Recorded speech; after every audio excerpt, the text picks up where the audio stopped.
अगर आपने इस सीरीज के पहले 5 या एपिसोड्स अभी तक नहीं देखे हैं, तो पहले जाकर उन्हें जरूर देखिए। प्लेलिस्ट का लिंक डिस्क्रिप्शन में दिया हुआ है, तभी इस एपिसोड का फुल मजा समझ आएगा।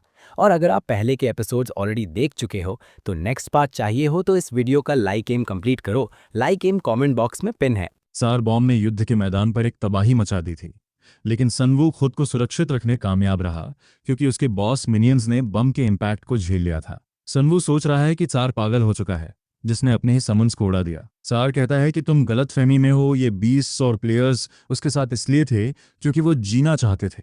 वो सिर्फ खुद पर भरोसा करता है और वो सनवू जैसा नहीं है जो स्केलेटन्स और अनडेड्स पर निर्भर रहता है। वो अपनी लड़ाई खुद लड़कर चीजें हासिल करता है। सनवू जीव युन को इशारा करता है कि म्यू को लेकर वापस चली जाए, और उसी वक्त वो सार से पूछता है कि क्या उसे आगे और लड़ना है। सनवू उसे चिढ़ाते हुए कहता है, अपनी शक्ल के उलट तुम बड़े चालाक निकले। सार ने अपने समन्स का इस्तेमाल करके सनवू का गार्ड डाउन करवाया और एक ही वार में सब खत्म करने की कोशिश की। सार सनवू की तरफ तेजी से झपटता है और कहता है कि सनवू बहुत सेल्फ कॉन्शियस है और वो उसके ध्यान के लायक भी नहीं है। मेयम्स उसे रोकने की कोशिश करते हैं, लेकिन वो हवा में उछल जाता है। वो चिल्लाकर कहता है, तुम बस एक थोड़े मुश्किल शिकार हो, और अपनी एक और एबिलिटी एक्टिवेट करता है। सार भालू के पंजों के आकार में 2 विशाल पियर्सिंग विंग्स छोड़ता है। उन एयरवेव्स ने लोअर रैंक मिनियंस के परखच्चे उड़ा दिए। लहरों की इंटेंसिटी इतनी ज्यादा थी कि सनवू भी थोड़ा पीछे हट गया। इस मौके का फायदा उठाकर सार मिनियंस के घेरे के अंदर घुस जाता है। सनवू अपने मिनियंस को उसे ढेर करने का ऑर्डर देता है। सार अपनी बेयर वेव फॉर्मेशन से मिनियंस की पहली लहर को आसानी से चीर देता है, लेकिन ये लहर सिर्फ एक डिस्ट्रैक्शन थी क्योंकि सनवू ने अपना डेमोनिक बॉम्बार्डमेंट स्किल तैयार कर लिया था। डेमोनिक बॉम्बार्डमेंट सीधा सार को जाकर लगा। धमाके से जबरदस्त स्मोक स्क्रीन बन गई, जिससे माहौल और इंटेंस हो गया, लेकिन सार बिल्कुल सही सलामत बाहर निकला। उसने वक्त रहते खुद को टर्टल फॉर्मेशन में लपेट लिया था। सनवू ये देखकर दंग रह गया। अब उसे समझ आ गया कि जार की डिफेंसिव पावर किसी अलग ही लेवल पे है और उसे मामूली तरीकों से खत्म नहीं किया सकता। जार उसे नीचा दिखाते हुए पूछता है, ये छोटी छोटी बाइट्स लेना कब बंद करोगे? क्या तुम वही महान प्लेयर नहीं हो जिसने एंजल और डेविल दोनों फैक्शंस को अपना दुश्मन बना लिया था? वो कहता है कि सनू अपने शिकार को खाकर ताकतवर हुआ है, तो क्यों ना वो सीधे उसकी गर्दन पर अपने दांत गड़ा दे। सनू उसकी हेकड़ी निकालने के लिए एक बोल्ट फायर करता है, जिसे जार वक्त रहते चकमा देता है। पता चलता है कि सनवू ने अपनी ड्वार्वन क्रॉसबो निकाल ली है। इससे जार का गुस्सा 7वें आसमान पर पहुंच जाता है। वो भड़कते हुए कहता है, तुम एक चिड़चिड़े शिकार हो, मुझे तुम्हें पहले ही वार में खत्म कर देना चाहिए था। तभी एक कॉशन नोटिफिकेशन पॉपअप होता है जो सबको इन्फॉर्म करता है कि इस इलाके में डेमोनिक बीस्ट सम्मन किए जा रहे हैं। ट्वेन सबको पीछे हटने और छिपने के लिए कहता है क्योंकि जार पिलग्रिम ऑफ हेल की पावर का इस्तेमाल करके डीमन बीस्ट्स बुला रहा है। उसके पीछे एक हेल वॉक खुलता है और उसमें से विशालकाय डेमोनिक बीस्ट्स बाहर निकलते हैं। ये कोई मामूली जीव नहीं थे, इनका एग्रेसिव स्टैट्स बहुत हाई था। सनू को अब समझ आया कि सार को ड्रूइड द डेविल क्यों कहा जाता है। इलाके के सभी ह्यूमन प्लेयर्स को एक डीबफ लगता है। उनकी बॉडी एक अनजान एनर्जी से डर जाती है। 2 बड़ी शक्तियां आपस में टकरा रही थीं और उनके स्टैट्स 5 से कम हो गए। सार सनवू से पूछता है कि क्या वो बस खड़ा होकर तमाशा देखेगा, और अपने हेलहाउंड्स को अटैक करने का हुक्म देता है। हेलहाउंड्स ने बॉस मिनियंस को आसानी से कुचल दिया।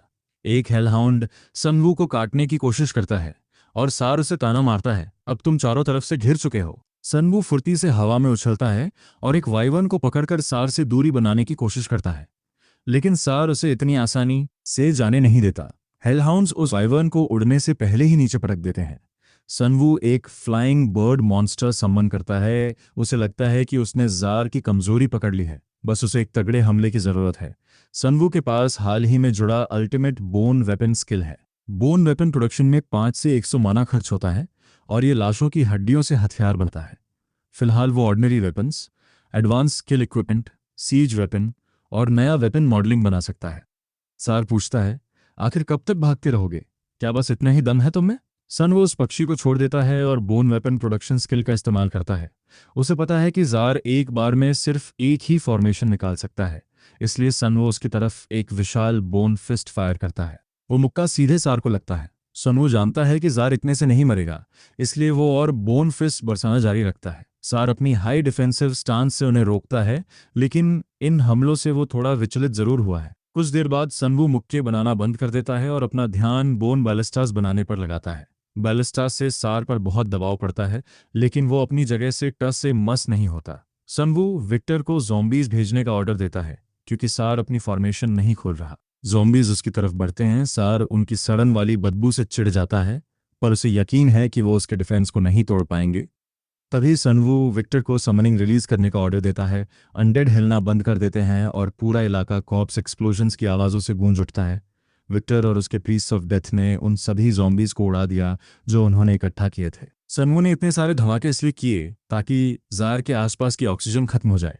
अब उसे बस ये देखना था कि क्या जार बिना सांस लिए बच पाएगा।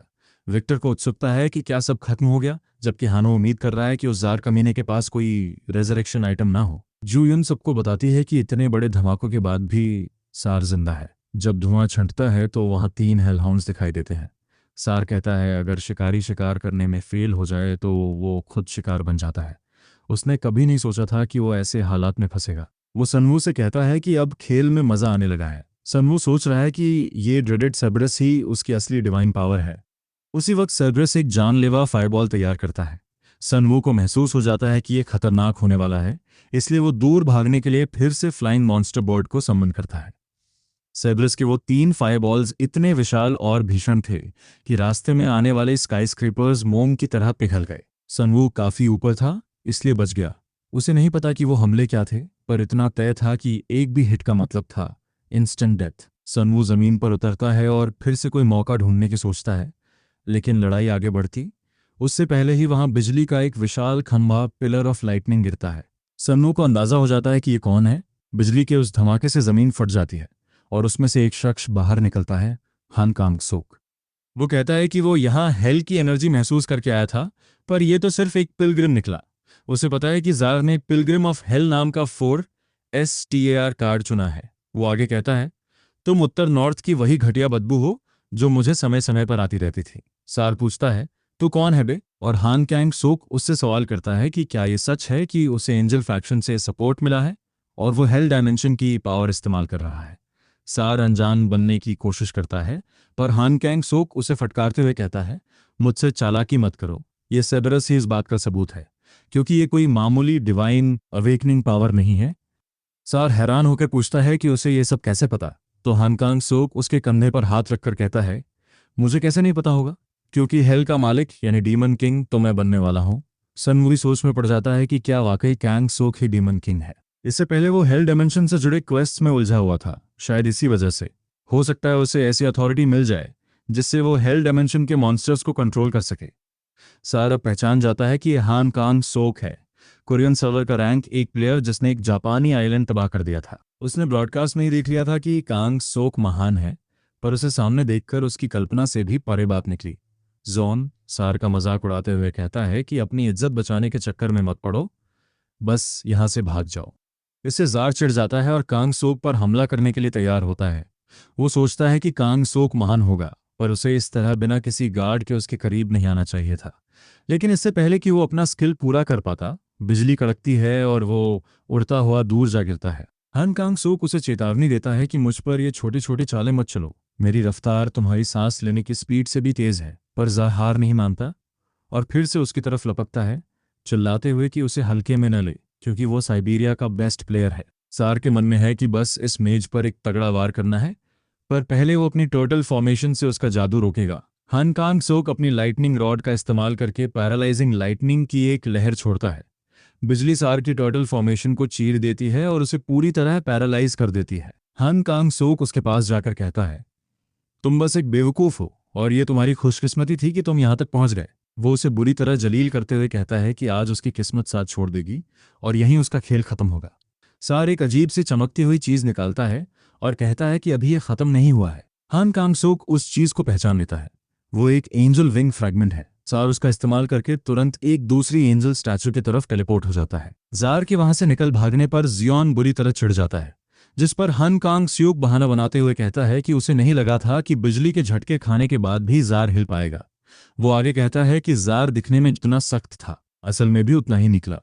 लेकिन जियोन गुस्से में उसे टोकते हुए कहता है कि बहाने बना बंद करो और तुम्हें उस जार को वहीं खत्म कर देना चाहिए था। हान कांग सोक शांत रहते हुए कहता है कि वैसे भी जार उसके प्लान्स के बीच का कांटा कभी नहीं बनने वाला था, पर जॉन कहता है कि उसे खोने के बाद तुम बस बातें बना रहे हो। इसके बाद हान कांग सोक वापस सनवू की तरफ देखता है और उसे ग्रीट करते हुए कहता है कि काफी वक्त हो गया और उसे उम्मीद नहीं थी कि वो उससे इस तरह मिलेगा। मारो को देखने के बाद कांग सोक सनवू को बधाई देते हुए कहता है कि पहले वर्ल्ड ट्री और अब एक ड्रैगन।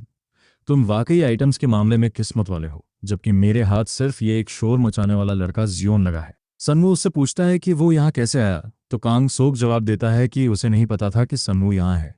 वो तो बस एक क्वेस्ट की वजह से यहाँ आया था, और तभी उसे नरक हेल की शक्ति का एहसास हुआ। सनवू उससे डीमन किंग वाली बात के बारे में पूछता है, जिस पर कांग सोक कहता है कि वो बस एक बचकाना नाम है, तुम इसे एक हिडन अवेकनिंग की तरह समझ सकते हो। सनवू पूछता है कि क्या इसीलिए वो हेल गेट्स के पीछे पड़ा है, ताकि क्वेस्ट पूरे करके वो डीमन किंग बन सके। कांग सोक कहता है कि हाँ, ये बहुत लंबा क्वेस्ट है और अब वो इससे उबने लगा है, उसका मन करता है कि इसे यहीं छोड़ दे। सनवू सोचता है कि डीमन किंग होना कोई बुरी बात नहीं होगी, क्योंकि उसका अपना नेक्रोमांसर जॉब भी एक ईवल बीइंग की तरह ही दिखाया जाता है। असल बात तो इरादों की होती है। वो हान कांग स्योक से पूछता है कि आखिर डीमन किंग बनने में क्या अच्छाई है। नरक के मॉन्स्टर्स लगातार धरती पर हमला कर रहे हैं, तो क्या डीमन किंग बनकर वो उन्हें रोक पाएगा? जियोन और हान कांग सोक सनवू से कहते हैं कि तुम उस विशाल एक आंख वाले वर्ल्ड ईटर से तो मिले ही होगे।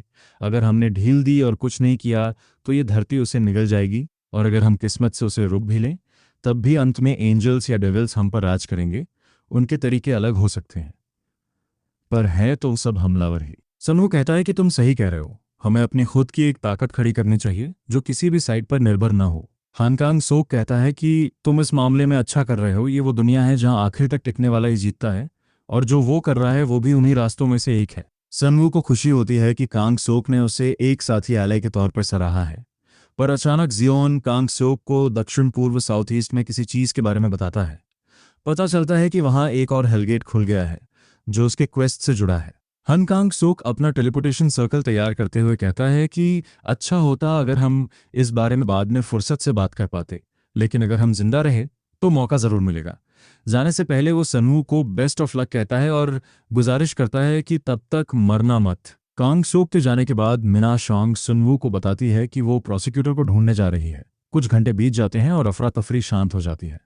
लिबरेशन गिल्ड ने बचे हुए रशियन खिलाड़ियों को कैदी बना लिया है। मिन्योंग सुनवू को खबर देता है कि सभी साइबेरियन हंटर्स ने सरेंडर कर दिया है, और यहां तक कि क्रूसेडर टीम को जमाने वाला शराब कर्स भी हट गया है। सुनवू कहता है कि ये राहत की बात है, और मिन्योंग बताता है कि प्रोसिक्यूटर कुछ कहना चाहता है। प्रोसिक्यूटर कमरे में आता है, पर वो ठीक नहीं लग रहा। वो कहता है कि भले ही तुमने हमें अभी बचाया है, पर मुझे तुम्हें एक बार फिर बुरी खबर देनी पड़ रही है।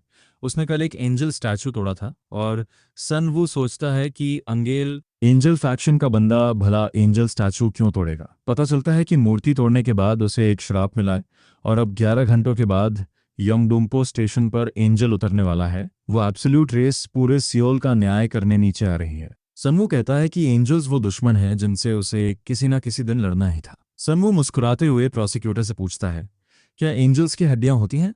सनवू सोच रहा है कि अगर एंजल्स यहाँ आ रहे हैं तो इसका मतलब है कि वहां भी जाना मुमकिन होगा जहां वो रहते हैं, ताकि उनसे वहीं जाकर लड़ा जा सके। हानो और मुंह ठंड से जमने वाले हैं, और हानो कहता है कि पहले इस सर्दी का कुछ करना होगा, और जियो युन भी सहमत होती है कि तापमान लगातार गिर रहा है। मिनहुम स्योंग रशियन कैदियों से कड़ी पूछताछ करती है, जिससे पता चलता है कि उन्होंने नमसन में जो चीज लगाई है उसे फ्रोजन सीड कहते हैं।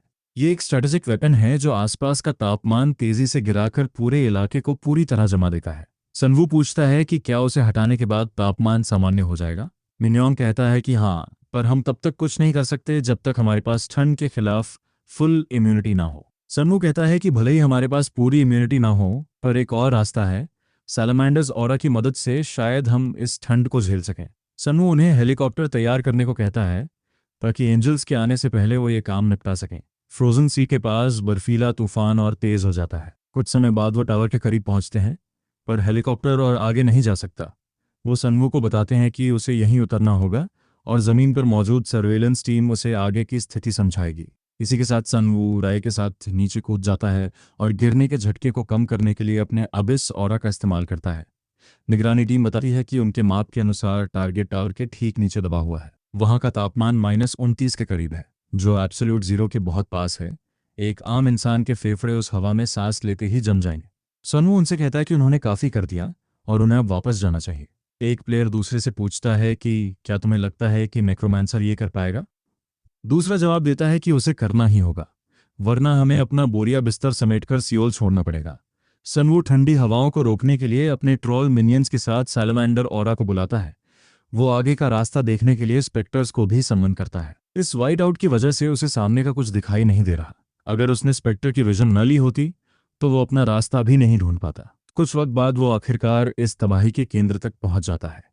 एक नोटिफिकेशन आता है, फ्रोजन सीड एक्टिव है। ये 22 घंटे और 44 मिनट के भीतर सियोल में आइसेज ले आएगा। इसे रोकने के लिए सबसे पहले इसे टावर से अलग करना होगा। उसके सामने एक विशाल टावर है और अगर इसे डीएक्टिवेट नहीं किया गया तो कयामत आ जाएगी। सैलमेंडर्स ऑरा के साथ भी आगे बढ़ना बहुत मुश्किल हो रहा है। सनवू अपने ट्रोल स्केलेटन्स और गोस्ट्स को इसे बाहर खींचने का हुक्म देता है।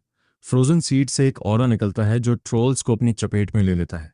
नोटिफिकेशन आता है कि एक ताकतवर जादुई ऊर्जा उसे स्पिरिचुअल बीइंग के करीब जाने से रोक रही है। सनवू सोचता है कि फ्रोजन सीड कोई मामूली आइटम नहीं है, क्योंकि उसने उसके ट्रोल मिनियंस को भी जमा दिया है।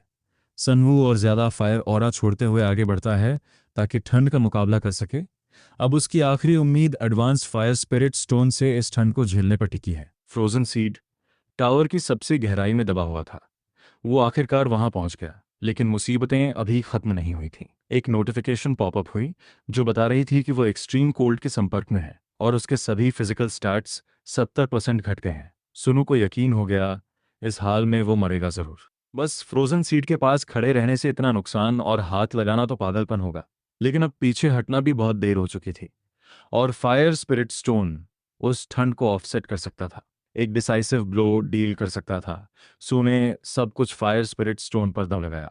फ्रोजन सीड की तरफ छलांग मारते हुए वो आगे बढ़ता रहा, फायर स्पिरिट स्टोन की गर्मी अनलीश करते हुए, फ्रोजन सीड से निकलने वाली ठंडी लहरों को रोकते हुए। हर कदम के साथ ठंड और बढ़ती जा रही थी। यहां जम गया तो सब खत्म। तो उसने फ्रोजन सीड पर अपनी पूरी ताकत से वार किया। फायर स्पिरिट स्टोन का ब्लास्ट फ्रोजन सीड को तोड़ने के लिए काफी था। फ्रोजन सीड काम करना बंद हो गया और सू की कोल्ड रेजिस्टेंस 2 पॉइंट्स बढ़ गई। उस एक्सट्रीम कोल्ड में जिंदा रहा और फ्रोजन सीड भी हासिल कर लिया। जान जोखिम में डालने के लायक था। फ्रोजन सीड एक स्पेशल टाइप ऑब है। कम से कम 100 दिन अपने पास रखने पर येटी एट्रीब्यूट मिलती है जो कोल्ड रेजिस्टेंस 10% बढ़ाती है। फ्रॉस्ट रेल मैजिक इस्तेमाल करने पर माना कंजम्पशन 80% कम हो जाती है और अगर हाई ग्राउंड पर इंस्टॉल करो तो यूजर एक सर्टेन एरिया रेंज में आइस एज मैनिफेस्ट कर सकता है। यह आइटम सच में अंडररेटेड है और एक दिन जरूर काम आएगा। आइस एज की समस्या निपटाने के बाद सू प्रोसिक्यूटर के पास वापस गया एंजल फैक्शन की और जानकारी के लिए। प्रोसिक्यूटर ने बताया उस स्टोन स्टैचू में कुछ अलग था। उसके 4 विंग्स थे और वो सिर्फ वही क्वेस्ट फोर्स करता था जो एंजल फैक्शन को फायदा देते। इसके अलावा स्टैचू तोड़ने के बाद भी वो फैक्शन नहीं छोड़ सकते थे। प्रोसिक्यूटर को एक वार्निंग मैसेज मिला जिसमें लिखा था कि उसने एक ऐसा पाप किया है जिसे साफ नहीं किया जा सकता। जल्द ही एंजल आर्बिटर उतरेगा। उस एंजल स्टोन स्टैचू के जरिए फैक्शन में रजिस्टर हुए सभी प्लेयर्स का जजमेंट होगा। एंजल आर्बिटर के मिलने पर डिसेंट के दिन उन सभी के स्टैट्स 90% घट जाएंगे। अगर वो अपने पाप कबूल करें, 500 प्लेयर सैक्रिफाइसेस चुनकर उन्हें ऑफर करें तो माफी मिल सकती है। प्रोसिक्यूटर ने माना सन वो शुरू से सही था। एब्सोल्यूट ट्राइब्स के साथ खिलवाड़ हैप्पी एंडिंग से कहीं बुरे अंजाम तक ले जाता है। सू ने प्रोसिक्यूटर को बताया उसे एक ऑटोनोमस पावर बनानी होगी, क्योंकि सिर्फ एंजल फैक्शन नहीं और भी हैं जो उनके पीछे हैं। प्रोसिक्यूटर ने पूछा, क्या डेविल फैक्शन की बात कर रहे हो? सू ने बताया, अंधेरे में उससे भी भयानक चीजें छुपी हैं और मुझे लग रहा है जो क्रिएटर है, जो सब कुछ ऊपर से देखता है, वो सबसे खतरनाक है। अगर अभी सब रोक भी दिया और ये नहीं पता कि वो बीइंग क्या चाहता है तो हम उसी की चाल में खेल रहे होंगे। उसी वक्त सू के सामने एक और एक्सक्लूसिव क्वेस्ट पॉपअप हुई। टाइटल था ड्यूटी ऑफ गार्डिंग 2। ये गार्डिंग टारगेट्स टाइप क्वेस्ट था। गोल था एंजल फैक्शन के जजमेंट कैंडिडेट्स को प्रोटेक्ट करना। रिवॉर्ड में चॉइस थी राइज इन डिविनिटी या क्लास चेंज टिकट। डिस्क्रिप्शन में लिखा था वो आउटर डायमेंशनल बीइंग जो एब्सोल्यूट ट्राइब कहलाती है, इस जमीन पर जीवित प्राणियों का नरसंहार करने के लिए उतरने वाली है। इस जमीन के गार्डियन के रूप में सुनु का फर्ज है कि आउटर डायमेंशन के प्रेशर को खत्म करे। अगर ट्राइब का प्लान बाधित किया तो उन पर भारी नुकसान डाला जा सकता है।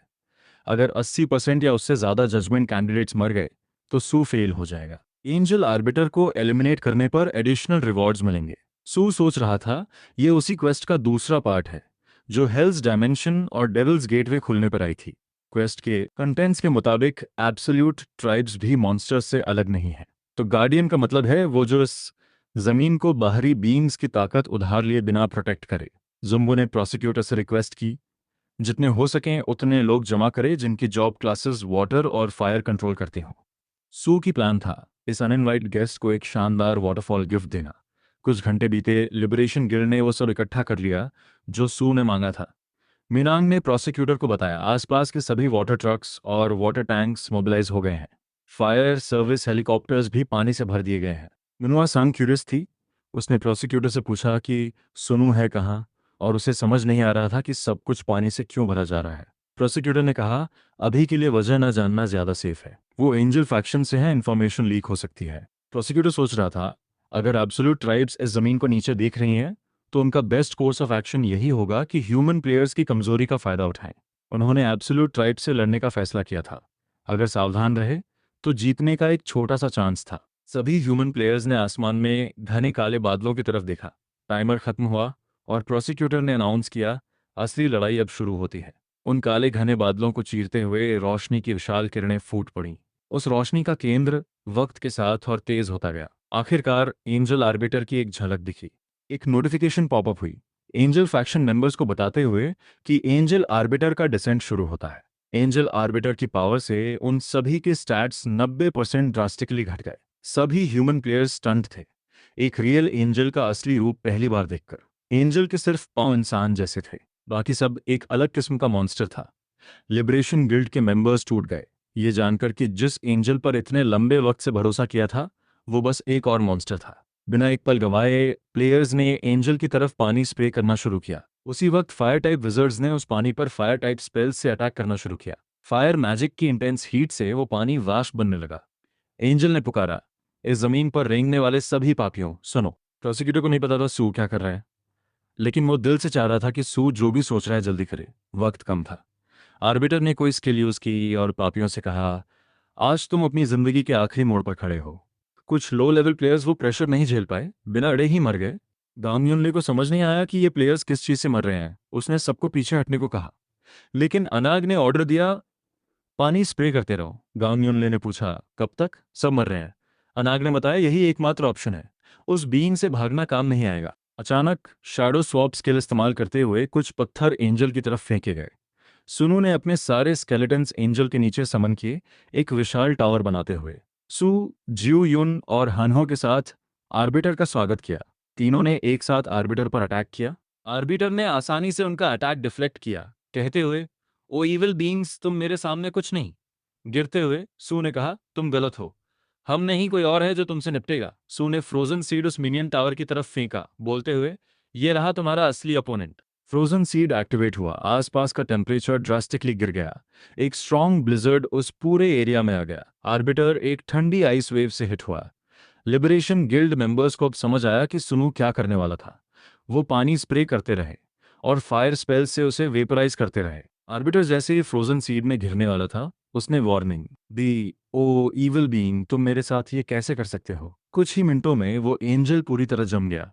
नोटिफिकेशन पॉपअप हुई, सबको बताते हुए कि फ्रोजन सीड एक्टिव है। सोल एरिया में आइस एज आएगा। डीएक्टिवेट करना हो तो पहले टावर से डिटैच करना होगा। मिनांग ने पूछा, क्या ये खत्म हो गया? प्रोसिक्यूटर ने फ्यूरियसली बताया, अभी नहीं। पानी स्प्रे करते रहो, आर्बिटर ब्रेक फ्री हो जाएगा। सू सोच रहा था जीत सकता है, ये तो बस ट्राई कर रहा था, लेकिन आर्बिटर की मूवमेंट सच में लॉक हो गई थी। सू ने प्रोसिक्यूटर को बताया, अभी ऑल आउट जाएं तो एक झटके में खत्म कर सकते हैं। प्रोसिक्यूटर ने सीज वेपन्स को अटैक के लिए रेडी होने का ऑर्डर दिया। मॉन्स्टर कॉर्प्सेस वाले कंटेनर्स भी मोबिलाइज किए।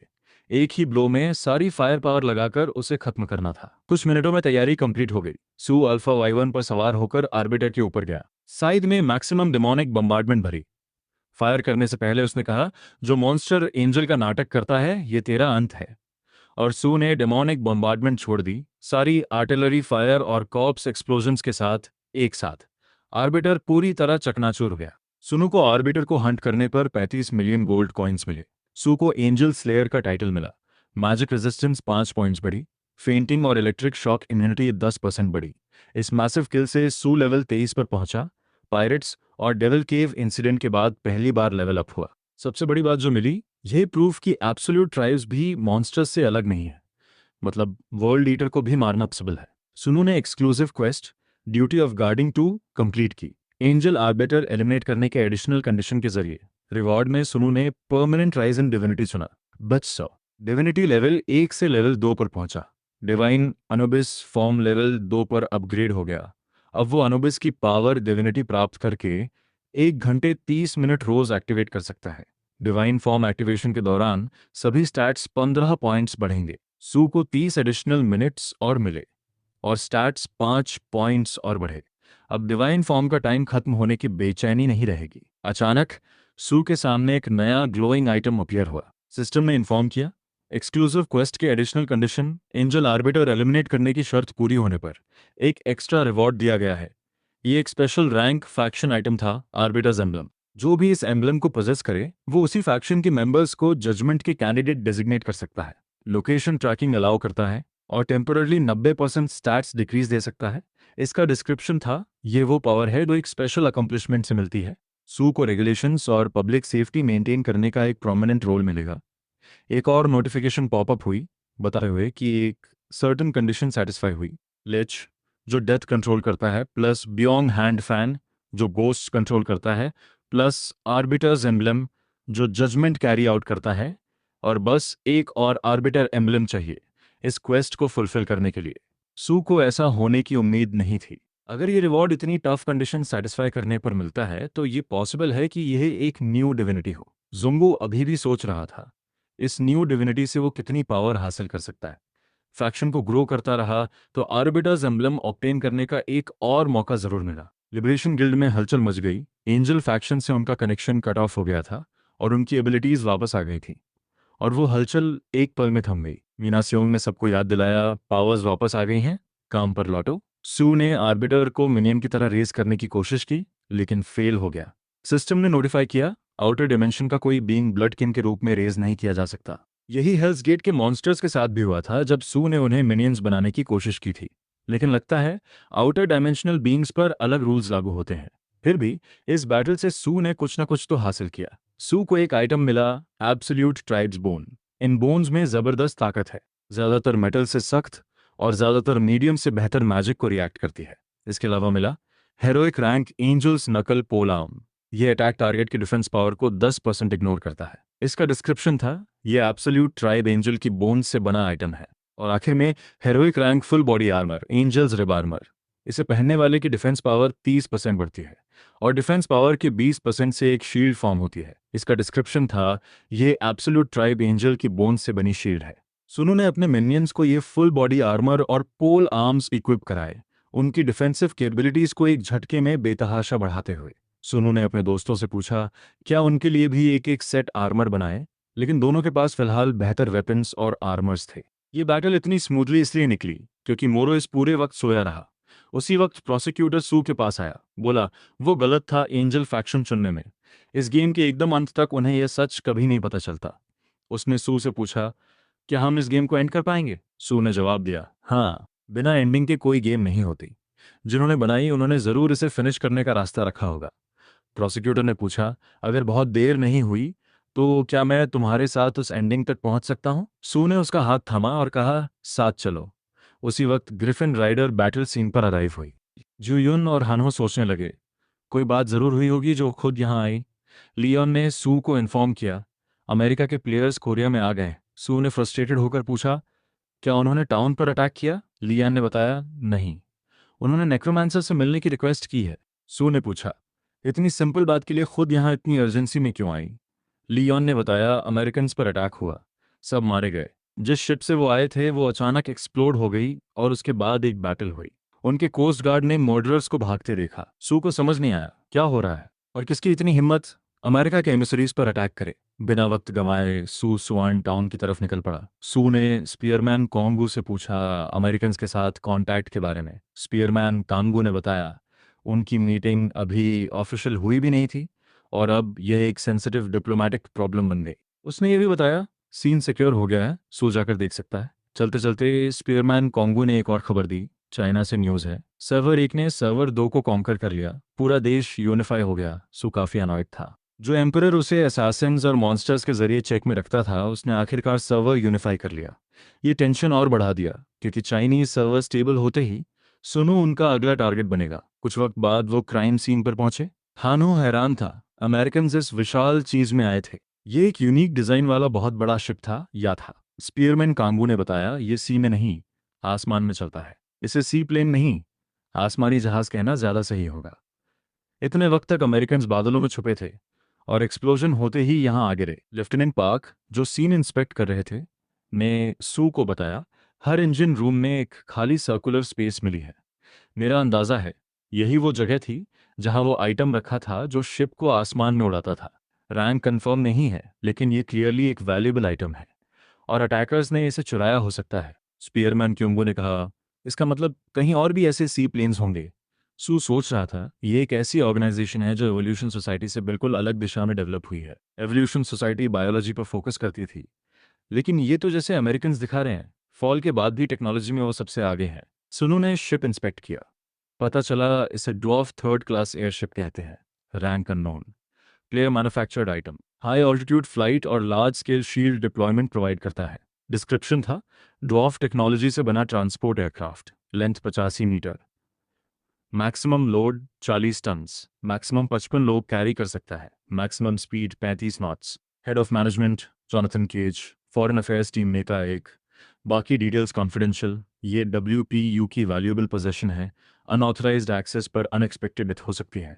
करंट स्टेटस कंप्लीटली डिस्ट्रॉयड, कोई पावर सोर्स इंस्टॉल नहीं। जियो युन ने कहा, इस पर बहुत कुछ लिखा है। हाना ने कहा, अगर हम इसे हाथ लगाएं तो शायद एक्ट सूट्स वाले उठा ले जाएं। सू सोच रहा था, अभी हालात स्टेबल भी नहीं है और फिर भी ये ऑर्गेनाइजेशन पोजीशंस और फॉर्मेलिटीज़ को लेकर इतनी पर्टिकुलर है। पुराने एक्सपीरियंसेस के हिसाब से उसे शक था कि ये लोग प्रॉपर जेंटलमैन होंगे। लेफ्टिनेंट किम ने सू को बताया, शिप पर कुल 42 डेड बॉडीज मिली हैं। कितना भी देखो, घुसने के कोई निशान नहीं मिले। उसका अंदाजा था रिवोल्ट अंदर से शुरू हुआ होगा। कॉर्प्सेस को इतना डैमेज था कि अनडेड के रूप में रेजरेक्ट करना पॉसिबल नहीं था। मेमोरी फ्रैगमेंट्स से कुछ पता करने की पॉसिबिलिटी भी खत्म हो चुकी थी। स्पीयरमैन कांगो ने कहा, इतनी दूर से आए थे, कोरियन सर्वर में उनके दुश्मन होने का तो सवाल ही नहीं, और अटैकर्स ने अपनी आइडेंटिटी छुपाना इम्पॉसिबल बना दिया। उसे शक था यह किसी सिविल वॉर का नतीजा हो सकता है। स्पीयरमैन कांगो ने आगे कहा, अमेरिकन प्लेयर्स के बीच कोई स्ट्राइफ जरूर है और उन्होंने ये इम्पॉसिबल बना दिया कि पता चल सके किसने किसे मारा। अचानक जू युन ने कुछ सेंस किया और चिल्लाई, सू, लोगों को इवैक्यूएट करो। सू ने सबको फौरन सी प्लेन से उतरने का ऑर्डर दिया। जू युन ने बताया, कैबिन के अंदर एक जगह से छोटी छोटी लेकिन फ्रीक्वेंट मूवमेंट्स फील हो रही हैं। क्लोज इंस्पेक्शन पर वो निकले बग्स, बॉक्सेस में पैक्ड बूबी ट्रैप की तरह। उन बॉक्सेस की रैंक अननोन थी। इन्हें प्लेयर किलर बॉक्स कहते हैं। इनके अंदर डेडली पॉइजन बग्स भरे हैं। ये एक प्लेयर मैन्युफैक्चर्ड आइटम है। अगर कोई प्लेयर 5 मीटर के दायरे में आए, बॉक्स खुल जाता है, 3000 डेडली पॉइजन बस बाहर आ जाते हैं। डिफेंस पावर चाहे जितनी हो, 10 बार स्टिंग लगने के बाद प्लेयर मर जाता है। सू ने कहा, यह सबसे बुरा गिफ्ट है जो मुझे कभी मिला। उसने अपने मिनियंस को ऑर्डर दिया, इसे बाहर निकालो। जू युन काफी गुस्से में थी। थोड़ी देर से नोटिस होता तो यहाँ बहुत लोग मर जाते। जुंगू ने स्पीयरमैन क्योंग सू को ऑर्डर दिया, हंटर कंपनी के जरिए एक व्हाइट वेयरवुल्फ ढूंढो। White werewolf beastman evolution society का एक नेता था। उसकी साइकोमेट्री स्किल ऑब्जेक्ट्स की मेमोरीज रीड करती है, शायद कुछ इन्फॉर्मेशन मिले। चूंकि ये एक गिफ्ट है जो अभी खुली नहीं, इसे जैसी है वैसी ही उसके ओनर को वापस भेजना होगा। किसी अनजान जगह की एक सीक्रेट फैसिलिटी में कोई अभी अभी आंखें खोल रहा था। उसके कैप्टिव ने उसे पुकारा, जॉनी उठो यार, खुद को संभालो। जॉनी रस्सियों में जकड़ा जगा और उसने पार्कर से पूछा, मैं कहाँ हूँ? पार्कर ने कहा, सोचा नहीं था कि सेंट्रल पार्क का हीरो इतना मिजरेबल दिखेगा। पार्कर उसका सबॉर्डिनेट था। सू ने पूछा, पार्कर, तुमने बिट्रे किया? पार्कर ने कहा, बिट्रे तो तब होता जब हम एक ही साइड पर होते, लेकिन हमने कभी दिल से तुम लोगों का साथ दिया ही नहीं। ये एक स्पेक्टैक्युलर ऑपरेशन है, हॉस्टाइल फोर्सेस को टारगेट करते हुए। एस्पियोनाज बैटल के बाद चेयरमैन लव किसी छोटी सी जमीन के क्लाउन के साथ अच्छे रिलेशंस रखना चाहते हैं।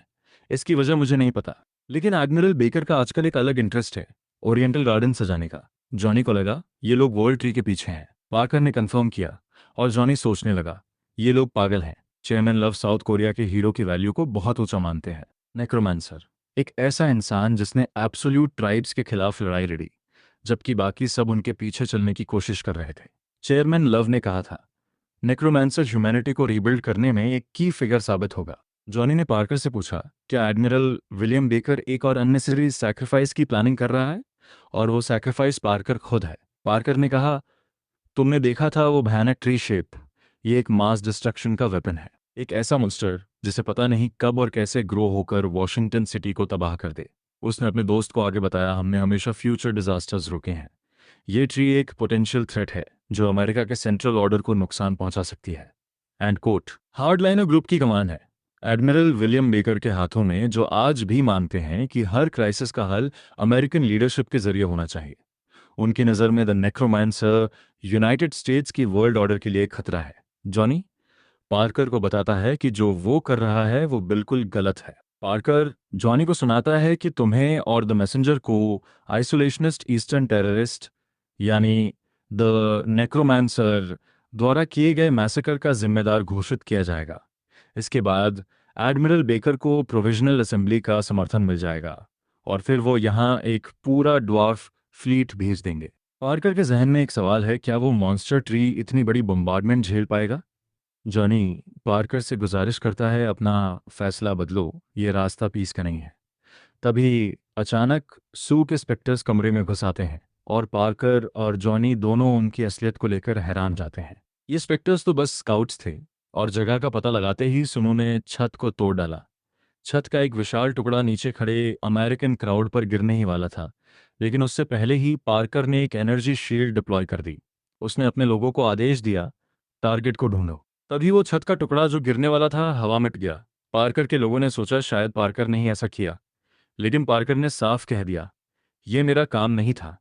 असलियत ये थी कि सन वू का मैक्स स्केलेटन बॉस था जिसने उसे उठाया था। सू ने सुकून की सांस ली, वो मिल गए और अमेरिकन हैरान थे, इसे इस जगह का पता कैसे चला। जॉनी स्पीयरमैन कांगू ने सू को बताया कि जो बंदा हुआ है वो जॉनथन केज है, जो एक डिप्लोमेट की हैसियत से आया था। वाइट वेयरवुल्फ बीस्टमैन ने सू को बताया कि जिसने शील्ड डिप्लॉय की वही है उस शिप पर हुए मैसेकर का मास्टरमाइंड। पार्कर बोला, तुम झूठ बोल रहे हो, तुम्हारे पास कोई सबूत नहीं है। साथ ही पार्कर ने जॉनथन की गर्दन दबाना शुरू कर दिया। पार्कर ने द नेक्रोमैंसर से कहा, यह आदमी सच में जॉनथन केज है जो हमारे रिप्रेजेंटेटिव के तौर पर तुमसे मिलने आया था। लेकिन उसी के डायरेक्शन में एक रेबेलियन भड़क उठी। ये बस एक उलझा हुआ इंटरनल फ्यूड है। उसने दावा किया कि उन्होंने रेबेलियन को दबाया, सब कुछ ट्रेस किया और अभी वो जोनाथन से पूछताछ के बीच में थे। पार्कर ने सुनु को चेताया, अगर हमारे साथ फ्रेंडली रिलेशनशिप बनाए रखना है तो आज की घटना भूल जाओ। लेकिन पार्कर और झूठ बोल पाता उससे पहले ही सू ने उसकी गर्दन पकड़ ली।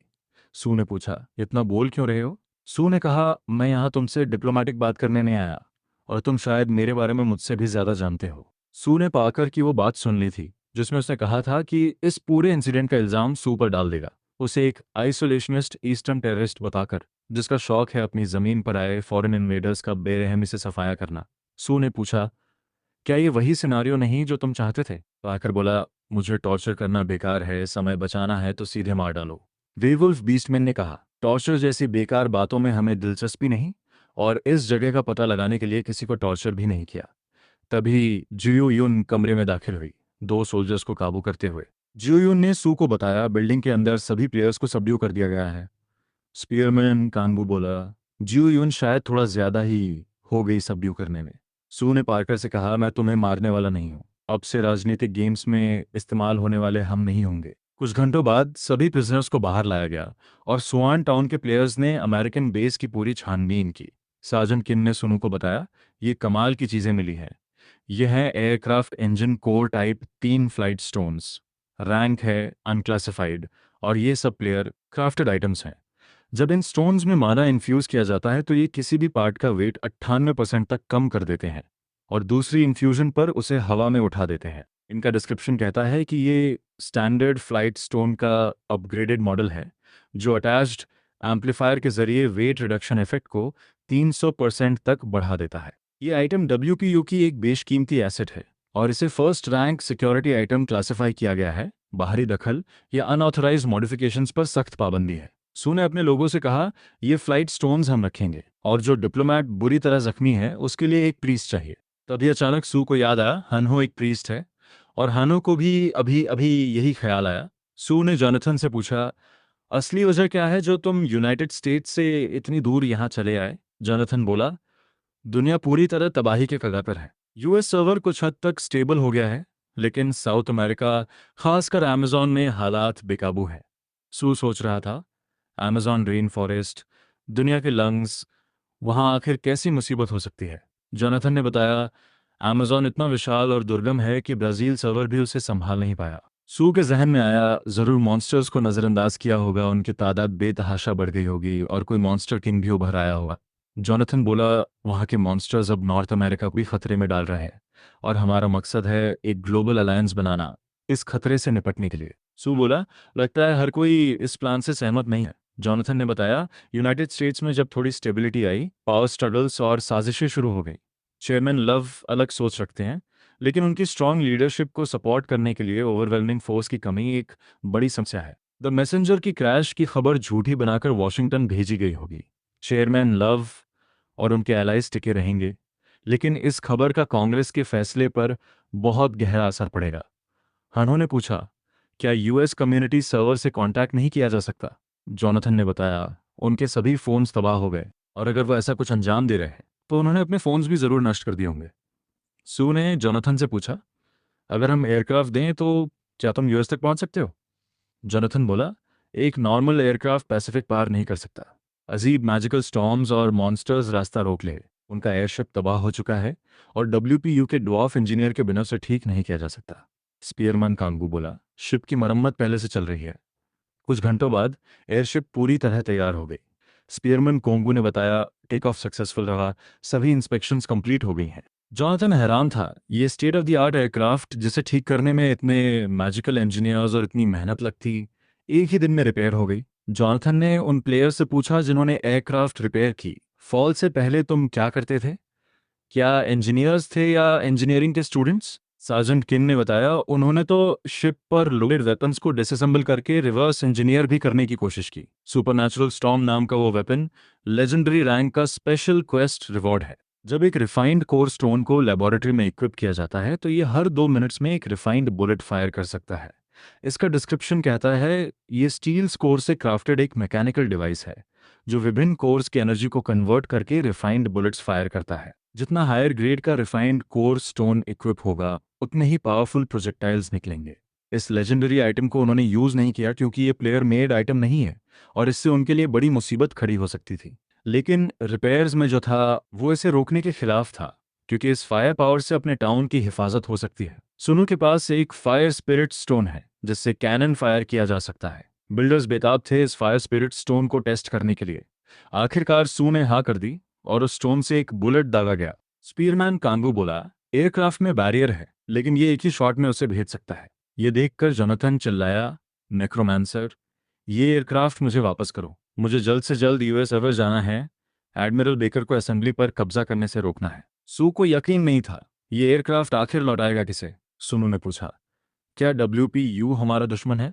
जोनाथन बोला, नहीं। सू ने आगे पूछा, तो कल जिनसे लड़े वो डब्ल्यूपीयू के गद्दार थे और इस जमीन के इन्वेडर्स, तो ये एयरक्राफ्ट बस उन इन्वेडर्स को हराने के बाद मिला लूट है और रिपेयर्स में काफ़ी उनके अपने पार्ट्स भी लगे। स्पीयरमैन चंगू सोच रहा था कि शायद 2% आइटम्स ही उनके थे। सू ने जोनाथन से कहा, इस दुनिया में मोरालिटी या लॉ से ओनरशिप साबित करने की कोशिश करना सिविलाइज नहीं है, ये आउटडेटेड और जिद्दी सोच है। जोनाथन बोला, तुम सही कहते हो, लेकिन चेयरमैन लव उस वक्त के लिए उम्मीद रखते हैं जब ये फिर से मुमकिन हो। जोनाथन सोच रहा था, ये एक सैवेज दुनिया है और द नेक्रोमांसर अपने इन्हीं सैवेज तरीकों से सभ्यता को फिर से खड़ा करने के लिए और भी ज़रूरी हो गया है। अगले दिन सू और उसके लोग द मैसेंजर के साथ एक्सपेरिमेंट्स कर रहे थे। हनहो जल्दी जल्दी सुनु के पास आया, लेकिन मैसेज देने से पहले ही कुछ चिकन स्केलेटन्स ने उसे रोक लिया। हनहो ने उन्हें अपनी प्री स्टेबिलिटी से आसानी से चकनाचूर कर दिया। हनहो ने मियो को घमंड से बताया, मैं तुमसे 1000 गुना ज़्यादा पावरफुल हूँ। अगर इस जिंदगी में मुझे हराना है तो थोड़ा और कोशिश करो। सू ने रिपोर्ट के बारे में पूछा। हनहो ने उसे बताया, दक्षिणी तट पर एयरशिप्स का एक पूरा बेड़ा नमूदार हो गया है। सू ये सुनकर हैरान रह गया, इतनी जल्दी? और ये टाइमिंग भी कुछ समझ नहीं आती, ये तो सिचुएशन की रिपोर्ट मिलते ही चले आए।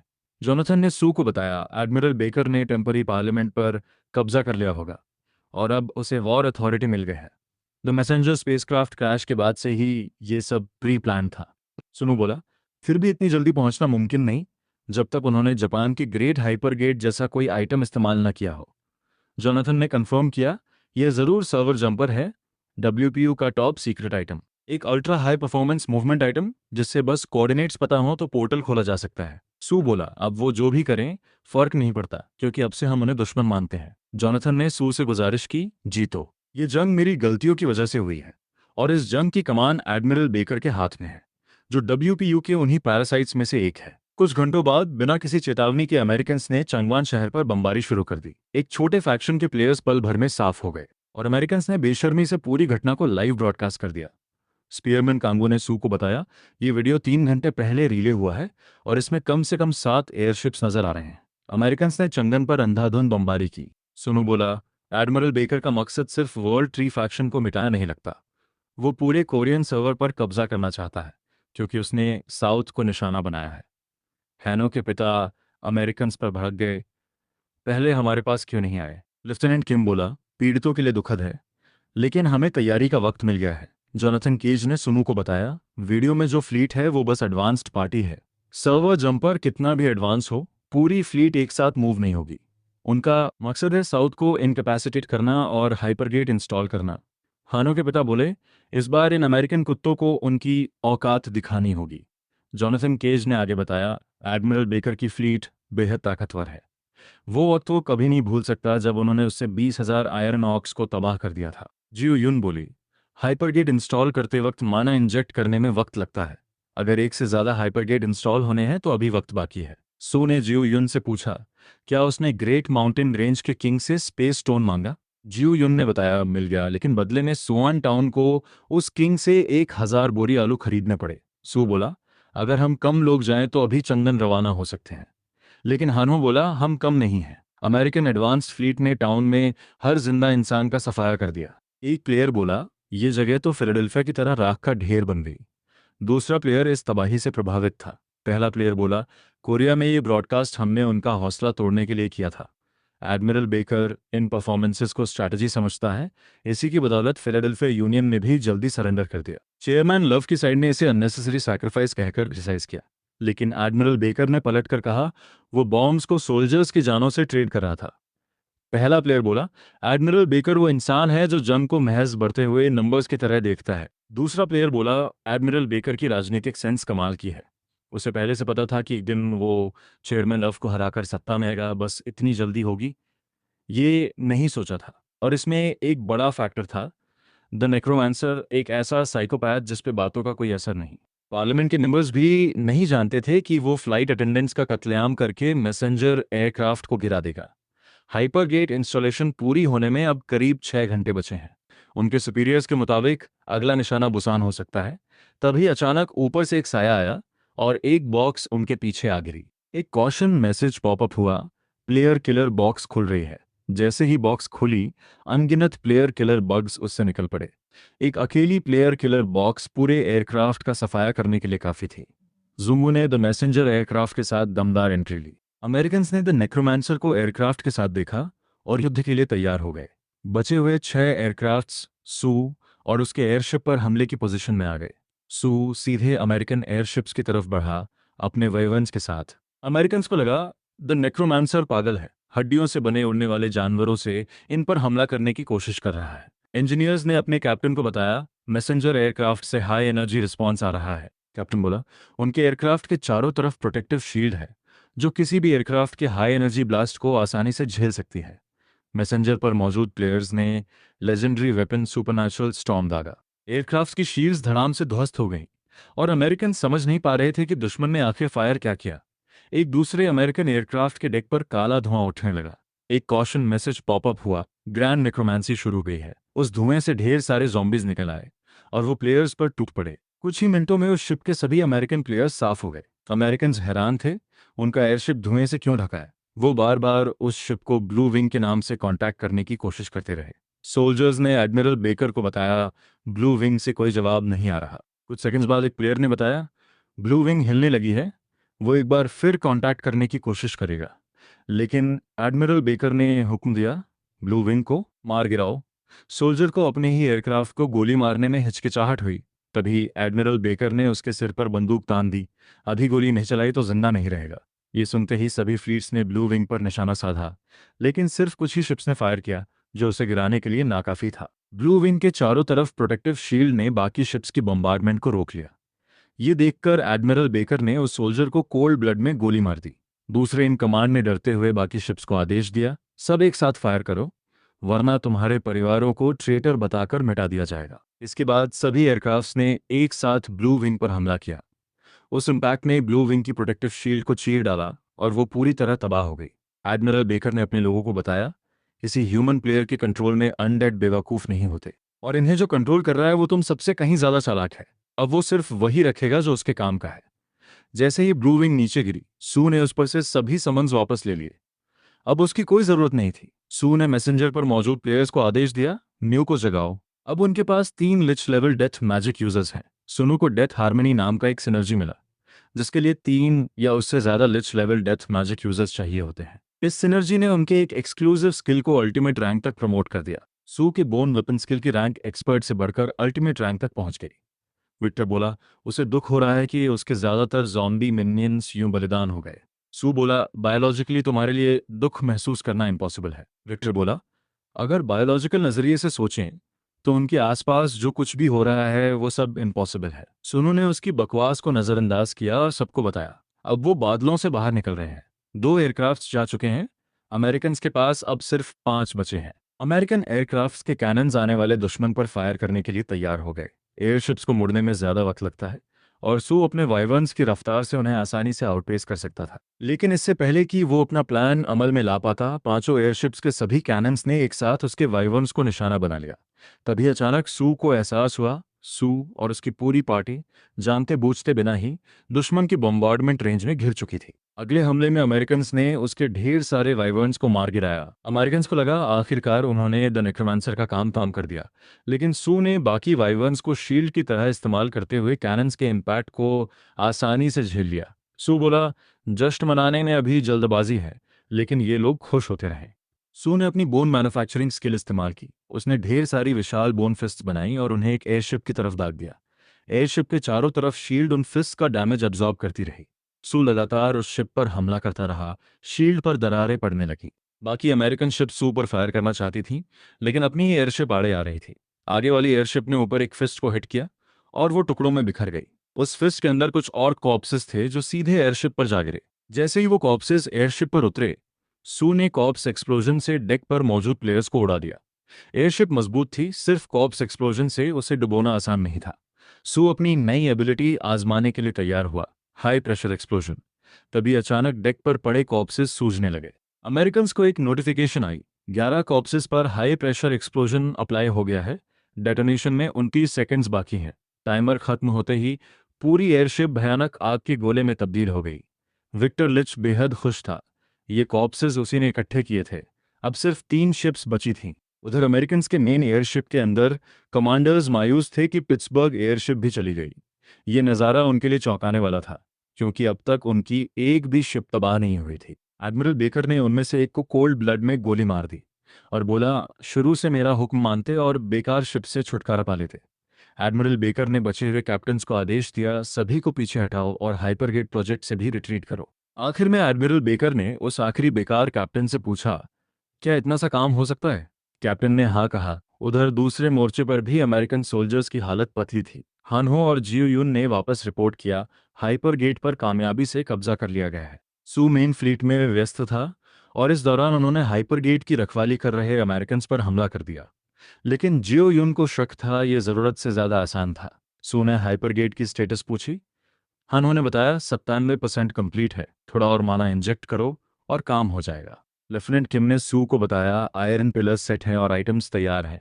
उधर जॉनथन केज एडमिरल बेकर की फ्लीट को तबाह होते देख हैरान था। अब तक डब्ल्यूपीयू को उनकी हार की खबर मिल गई होगी, भले ही एडमिरल बेकर ने खुद रिपोर्ट ना किया हो। कांटेक्ट न होने से ही उन्हें इन्वेजन की तैयारी का इशारा मिल गया होगा। जियो यून बोली, वो अभी बहुत व्यस्त होंगे। हानहो बोला, एक रेडर की नज़र से देखें तो ये सही मौका है।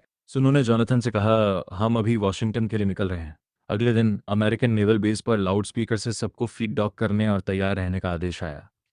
एक अमेरिकन कैप्टन बोला, लगता है जैसे आवारा कुत्तों को ट्रेन कर रहे हों। 4 घंटे तैयारी करवाई और फिर आखिरी वक्त पर कैंसिल कर दिया। कैप्टन ने डेविड से पूछा, कुछ पता चला? डेविड ने बताया, ब्रिज से खबर है कि एडमिरल की फ्लीट शायद डूब गई। कैप्टन को यकीन नहीं आया, वो एडमिरल बेकर को अच्छी तरह जानता था। फिलाडेल्फिया पर हमले में सिर्फ एक कैजुअल्टी हुई थी और वो बेचारा भी एडमिरल बेकर की ही गोली से गया था। कैप्टन को लगा, एडमिरल बेकर ने शायद जंग खत्म कर दी होगी। एशिया का वो नया खिलाड़ी एडमिरल बेकर की बराबरी नहीं कर सकता। ज़रूर उसे कोई रेयर ट्रेजर मिला होगा और वो बिना रिपोर्ट किए उसे छुपा रहा होगा। तभी एक सोल्जर ने बताया, गेट एक्टिवेट हो रही है। अचानक हाइपरगेट से ढेर सारी ट्री वेन्स निकल आईं। उन वेन्स ने एक एयरशिप को लपेट लिया और उसे वापस गेट में खींच लिया। कुछ मिनट्स बाद अमेरिकन को गेट से जबरदस्त माना आउटबर्स्ट महसूस हुआ और सुनो अपनी वाइवर्न आर्मी के साथ हाइपर गेट से बाहर निकला। अमेरिकन कैप्टन ने तुरंत आदेश दिया, फ्लीट को हवा में उठाओ। ये ट्री वाइन्स लेफ्टिनेंट किम के लगाए आयरन पिलर से निकल रही थीं। एयरशिप हाइपर गेट से बाहर आई और लेफ्टिनेंट किम ने सबको आदेश दिया, बोर्ड करो और पैसेंजर्स को निपटाओ। बाकी एयरशिप्स उड़ने की कोशिश कर रही थीं, लेकिन इतनी छोटी जगह में इतनी भीड़ थी कि चारों तरफ अफरा तफरी मच गई। लेफ्टिनेंट किम वर्ल्ड ट्री से बेहद इम्प्रेस था। उन्होंने दुश्मन की पूरी शिप चुरा ली। ये एक मिथिकल आइटम था, veins of the world tree. इसे इस्तेमाल करने के लिए एक छोर किसी चीज से बांधो और दूसरे से किसी ऑब्जेक्ट को जबरदस्त ताकत से खींचो। एक नोटिफिकेशन आई, हाइपरगेट 7 मिनट्स 49 सेकंड्स में बंद होने वाला है। लेफ्टिनेंट किम ने वर्ल्ड ट्री फैक्शन के सभी मेंबर्स को आदेश दिया, जल्दी करो, गेट बंद होने से पहले दुश्मनों को काबू करो। उधर दूसरी तरफ सुनु ने पूरी अमेरिकन फ्लीट को निपटा दिया था। जोनाथन सू के साथ था। उसने बताया कि ग्राउंड फोर्सेस जल्द ही मूव करेंगी। उसने कैप्चर्ड फोन से अमेरिकन कम्युनिटी सर्वर एक्सेस किया और पता लगाया कि चेयरमैन लव को कहाँ रखा गया है। इसके साथ ही सू तेजी से उस लोकेशन की तरफ बढ़ा। हानो हैरान था। फॉल के बाद आखिरकार उसने अमेरिकन सॉइल पर कदम रखा। जू युन ने एक अजीब इमारत के बारे में पूछा। जोनाथन ने बताया, ये ड्वार्फ वर्कशॉप है। यहाँ हर तरह के एन्चांटेड वेपन्स और एयरशिप्स बनते हैं। सू की आंखें चमक उठी। ये रेस भविष्य में उसे बहुत फायदा पहुंचा सकती है। लेकिन जोनाथन ने बताया, ये बस एक निकनेम है। असल में ये एक ऐसा वर्कशॉप है जहां 100 ब्लैकस्मिथ्स मिलकर काम करते हैं। उनकी सिनर्जी ने उन्हें ड्वार्फ का खिताब दिलाया। कुछ देर बाद वो WPU के स्पेशल डिटेंशन सेंटर पर पहुंचे। जू यून ने देखा, यहाँ ज़्यादा पहरा नहीं है। उन्हें कुछ प्लेयर ज़मीन पर मिले। जोनाथन ने बताया, ये उसके एलाइज हैं जो पहले पहुंच गए। जोनाथन को सही सलामत देखकर उनमें से एक प्लेयर खुशी से भर उठा। जोनाथन ने बताया, किस्मत अच्छी थी और कुछ लोगों की मदद मिली, तभी जिंदा निकल पाया। एक फीमेल प्लेयर ने जोनाथन से कहा, बहुत मेहनत की तुमने। ये महिला चेयरमैन लव निकली। जोनाथन ने उन्हें बताया, ये सब उसकी गलत हैंडलिंग की वजह से हुआ, लेकिन सच जल्दी सामने आ गया। अब हालात बदलेंगे। चेयरमैन लव बोली, हालात बदलना शुरू हो गए हैं। चेयरमैन लव ने सू से कहा, वो नहीं जानती उससे कैसे शुक्रिया अदा करें। सू सोच रहा था, शायद ये सारी मेहनत को कुछ खोखले शब्दों से टाल देंगी, लेकिन जैसे ही चेयरमैन लव ने कहा वो मटेरियल से अच्छा मुआवजा देंगी, सू का रवैया बदल गया। उन्होंने सू से रिक्वेस्ट की कि वो उनके साथ कैपिटल चलें और वहां के लोगों को सच बताएं। तभी चेयरमैन लव ने नोटिस किया आसपास का शोर अचानक थम गया था। असल में असुरा, हनहो और जू यून एलिट यूनिट को पहले ही निपटा चुके थे। चेयरमैन लव भी उनकी काबिलियत देखकर इम्प्रेस्ड हो गई। जू यून बोली, ये एलिट गार्ड्स कमजोर हैं, न कॉम्बैट स्किल है न लेवल ठीक है। चेयरमैन लव सोच रही थी, ये शायद इसलिए है क्योंकि अमेरिकन फ्लीट की ताकत पर ज्यादा निर्भर रहे। चेयरमैन लव ने जल्दी चलने को कहा। WPU की कोर को एक ही वार में गिराने का यही एकमात्र मौका है। असेंबली में एक अहम कॉन्फ्रेंस चल रही थी। चेयरमैन लव सुनु के साथ कॉन्फ्रेंस में जा घुसी। बाकी सेनेटर्स ने उनका मजाक उड़ाया, इस पवित्र जगह में अनडेड आर्मी लेकर आ गई। चेयरमैन लव ने जोर से चिल्लाकर कहा, होश में आओ। उनकी आवाज सुनते ही सेनेटर्स चुप हो गए। उन्होंने बताया, मैसेंजर पॉप्स के टीम नेता जोनाथन केज, जिनके बारे में खबर थी कि मारे गए, जिंदा है, और जिस नेक्रोमैंसर ने उन पर हमला किया बताया जाता था वो भी यहाँ है। सेनेटर्स थोड़े हैरान हुए। उन्हें लगता था जोनाथन को द नेक्रोमैंसर ने मारा था। जोनाथन ने उन्हें बताया, एडमिरल बेकर काफी समय से प्रोविजनल असेंबली पर कब्जा करने की साजिश रच रहा था। उसने सच चेयरमैन लव को रिपोर्ट कर दिया है, इसलिए उनकी बात सुनो। इसके बाद चेयरमैन लव ने उन्हें सारी डिटेल्स दी, कैसे एडमिरल बेकर ने ये पूरा नाटक रचा। सच सुनकर असेंबली के लोग एडमिरल बेकर को कोसने गए, लेकिन एक शख्स था जो इस एक्सप्लेनेशन से खुश नहीं था। गॉर्डन उठा और चिल्लाया, हम कैसे यकीन करें कि ये सच में जोनाथन केज है। उसने जोनाथन की तरफ इशारा करते हुए कहा, ये डॉपलगैंगर ट्रांसफॉर्मेशन मैजिक इस्तेमाल करके हमें धोखा दे सकता है। सू ने पूछा, ये लोग कौन हैं? जोनाथन ने बताया, एडमिरल बेकर के सबसे करीबी दोस्त। गॉर्डन ने आगे बताया, एडमिरल बेकर जिंदा है और ठीक है। वो अलाइड जापानीज सर्वर में अपनी ताकत बचा रहा है और ठीक होने के बाद कोरियन सर्वर से बदला लेगा। चेयरमैन लव ने गॉर्डन से कहा, हार मान लो, तुमने अब तक जो किया वो बेकार की कुर्बानियां थीं। गॉर्डन चिल्लाया, अगर हम ह्यूमैनिटेरियनिज्म के नीचे दब गए तो अमेरिका कभी मजबूत नहीं होगा। हम उस कॉप्स मैनिपुलेटर के अधीन हो जाएंगे। सू गॉर्डन की इस बेफजूल बकवास से बेहद खींचा हुआ था, लेकिन गॉर्डन बड़बड़ाता रहा, हम इतिहास की सबसे महान आज़ाद कौम है और अगर हम इस अनडेड मैनिपुलेटर के पीछे चले तो बर्बाद हो जाएंगे।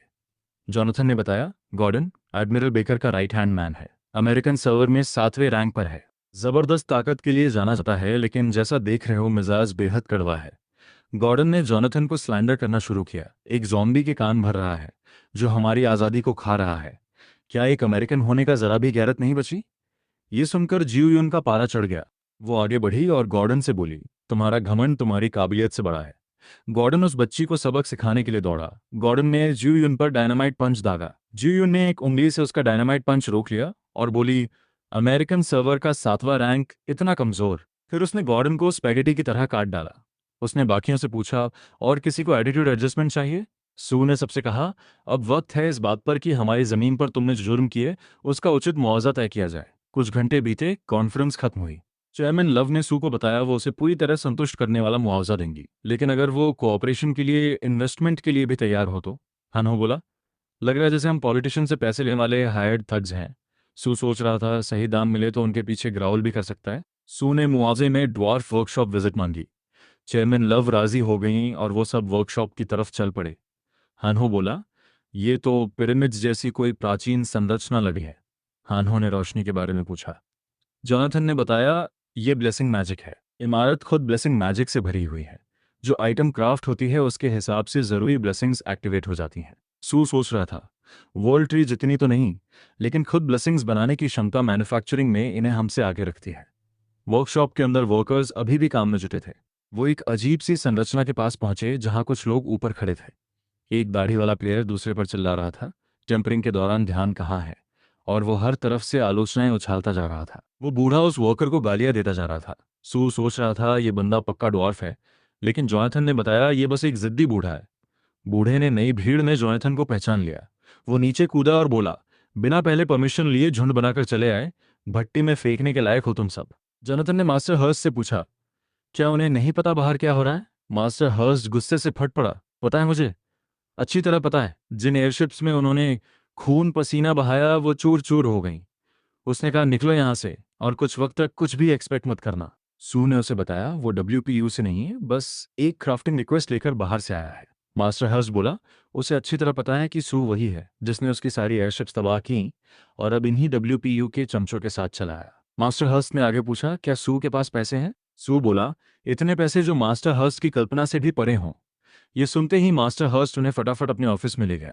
हर्स्ट ने अपना परिचय दिया, आर्नल्ड हर्स्ट, इस वर्कशॉप के मास्टर। उनकी क्लास है एल्डर ब्लैकस्मिथ। वो वर्कशॉप ऑर्गेनाइज कर सकते हैं, एडिशनल प्रोफेशंस ग्रांट कर सकते हैं और ब्लैकस्मिथ्स को ट्रेन कर सकते हैं। वॉशिंगटन के उन कस्टमर से तो वैसे भी उकता गए थे और उन्होंने सू से पूछा, क्या बनवाना है? सू ने कहा, अगर उन्हें अपना आइटम निकाला है तो उन्हें एक सेफ और ठंडी जगह चाहिए। मास्टर हर्स्ट ने बताया, क्राफ्टिंग के लिए इस वर्कशॉप से सेफ कोई जगह नहीं है। सू ने पूछा, क्या इससे बाकी काम में दिक्कत नहीं होगी? थोड़ा सा टेम्परेचर चेंज भी किसी प्रोडक्ट का नतीजा बदल सकता है। मास्टर हर्ष बोला, ये बात सुनकर अच्छा लगा और सू से कहा कि यहाँ रुको। कुछ ही मिनट्स में ढेर सारा मेटल मटेरियल वहाँ आ गया। मास्टर हर्ष उस मटेरियल से कुछ बनाने लगे। मास्टर हर्ष ने सनवू को बताया, ये सेफ बॉक्स बनाने में 1 लाख गोल्ड लगेगा और ये सू को ही बिल होगा। सुनू राजी हो गया। सू ने सेफ्टी बॉक्स के अंदर अपने एक स्केलेटन मिनियन को समन किया। वो स्केलेटन मिनियन फ्रोजन सीड लेकर आया और मास्टर हर्स्ट भी इस आइटम को देखकर दंग रह गए। मास्टर हर्स्ट बोले, ये सबसे घिनौनी चीज है जो मैंने कभी देखी है। और उन्होंने सू से पूछा, इससे क्या बनाना चाहते हो? सू ने बताया, इससे एक छोटी सी पोर्टेबल हैंड पिस्टल बनानी है, बिल्कुल इस जैसी। मास्टर हर्स्ट बोले, ये तो पागलपन है। इससे पर्सनल वेपन बनाना ऐसा है जैसे प्लूटोनियम से रिवॉल्वर बनाने को कहो। सू ने पूछा, अगर ये इम्पॉसिबल है तो वो बस बॉक्स की पेमेंट करके चले जाएंगे। कोरियन सर्वर में भी स्किल्ड क्राफ्ट्समैन है, लेकिन मास्टर हर्स्ट ने रोका, रुको, हर्स्ट वर्कशॉप में कुछ भी इम्पॉसिबल नहीं, बस बहुत सारा सिरदर्द मिलेगा। डिटेल्स डिस्कोसिंग करने के बाद सुनू रात को अपनी लॉजिंग पर लौट आया। रात में उसकी चेयरमैन लव के साथ एक पर एक मुलाकात हुई। चेयरमैन लव बोली, अमेरिका बड़ी उलझी हुई जमीन है, 3 सर्वर्स के साथ विशाल है, रेस और कल्चर की इतनी डाइवर्सिटी है कि कई फैक्शंस का बनना लाजमी है, लेकिन हम सब मिलकर हर मुश्किल से उभरे हैं। पहले सेंट्रल और कैनेडियन सर्वर से अलायंस, फिर जापानीज सर्वर और अब कोरियन सर्वर से भी कांटेक्ट हो गया। उन्हें लगता था बिना बड़े नुकसान के वो ठीक ठाक आगे बढ़ रहे थे, लेकिन इस घटना ने उन्हें एहसास दिला दिया कि वो अभी भी तैयार नहीं है, मगर वो हार नहीं मानेंगी और ज़्यादा इंतज़ार भी नहीं करेंगी। ये ऐसी दुनिया है जहाँ देर की तो कुछ भी हो सकता है। उन्हें उम्मीद है कि सू दुनिया को एकजुट करने की इस मुहिम में उनके साथ आएगा। सू बोला, ये तो एक लंबी कहानी है, लेकिन इससे भी ज़रूरी बात, क्या अमेज़ॉन में बढ़ते मॉन्स्टर्स असली खतरा नहीं है? चेयरमैन लव बोली, बिल्कुल सही कह रहे हो। और उन्होंने पूछा, क्या उसके पास वो ड्रैगन हैचलिंग है? सू ने हाँ में जवाब दिया। चेयरमैन लव ने सू को बताया, अमेज़ॉन में एक एडल्ट ड्रैगन है